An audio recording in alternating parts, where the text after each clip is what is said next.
3 days after the toppling of the Assad regime in Syria, the country is slowly emerging from the shadows of more than 5 decades under a dictatorship.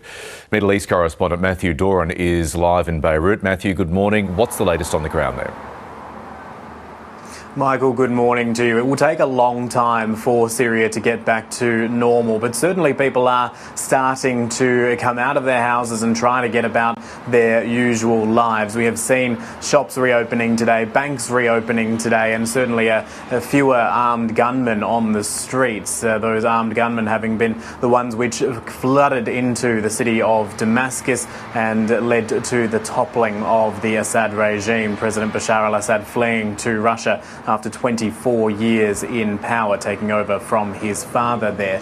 What is now happening is this discussion around the future direction of Syria, the future government of Syria, and the rebel forces led by Hayat Tahrir al-Shams have appointed a caretaker prime minister today, Mohammed al-Bashir. He will take on the role until at least March next year. He's already held meetings with officials from the ousted Syrian government to ensure there is something of a transition, and that is what we are hearing resoundingly from these rebels, that they want there to be some level of stability across the country, despite the fact that this is a seismic shift for Syria after that very long period of dictatorship and then the civil war of the last 13 years. What is interesting to hear is the discussion around HTS, that rebel group which has led these forces to topple the Assad regime, what their influence on the future government will be, how much of their Islamist ideology will be imposed on the Syrian people. And we've heard from the UN's special envoy for Syria today that there may need to be a bit of a rethink about HTS, about what it stands for and how it will be viewed by the international community. Many countries, including Australia, deem it to be a terrorist organisation, but the UN Special Envoy said it's making all the right noises at the moment.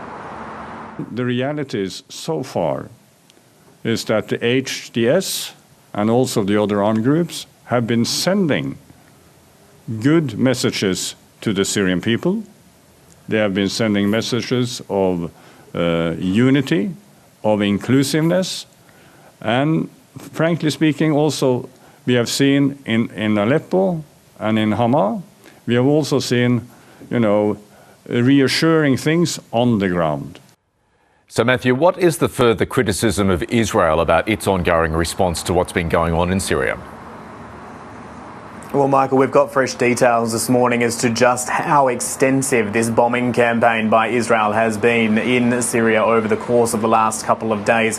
More than 300 airstrikes have been launched across Syria by the IDF, with Israel saying it's been targeting things like weapons stockpiles that have been left behind by the former Assad regime, wanting to ensure that those weapons do not get into the hands of rebel forces who have now taken control of the country.